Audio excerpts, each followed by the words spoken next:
नमस्कार, आज भोजपुरी का बिल्कुल नई मूवी लेकर आया हूँ जिस मूवी का नाम है दक्षिण भारतीय बहू जो अंजना सिंह और राकेश बाबू का नई भोजपुरी मूवी आने वाला है। आप लोग के न देखी सिनेमा घर में तो आप लोग इस वीडियो में बन रही और आप लोग को भी दिखाऊंगा। तो उससे पहले बता दूं कि इस मूवी का राइटर कौन है, इस मूवी का डायरेक्टर कौन है और यह मूवी आप लोग के नजदीकी सिनेमा घर में कब तक आने वाली सारी बात आप लोग इस वीडियो में बताने वाला हूँ। तो आप लोग इस वीडियो में बन रही तो आप लोग को बता दो कि इस मूवी का डायरेक्टर का नाम है संदीप सिंह और अरविंद तिवारी जो बहुत ही शानदार धमाकेदार मूवी को बनाए जो आप लोग के नजदीकी सिनेमा घर में बहुत ही जल्द यह मूवी आने वाली। इस मूवी का प्रोड्यूसर है अविनाश सिंह जो बहुत ही अच्छा खासा मूवी को बना है और आप लोग को बता दो कि इस मूवी का जो है संगीतकार है ओम झा बहुत ही अच्छा खासा इस मूवी के अंदर संगीत दी है। बहुत ही शानदार धमाकेदार लाजवाब मूवी बना है जो आप लोग के नजदीकी सिनेमा घर में बहुत ही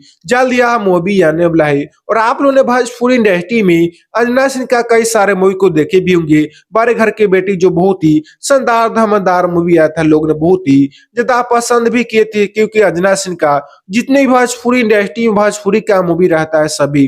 के सभी मूवी पारिवारिक मूवी रहता है, हाइल का मूवी रहता है, romance romantic action comedy love story यह मूवी बहुत ज्यादा भरा पड़ा है। और आप लोग के नजदीकी सिनेमा घर में बहुत ही जल्द यह मूवी आने वाला है। और आप लोग को बता दो कि अंजना सिंह का आप लोग ने कई सारे मूवी को देखे होंगे जैसे बड़की दीदी छोटकी की बहुत ही शानदार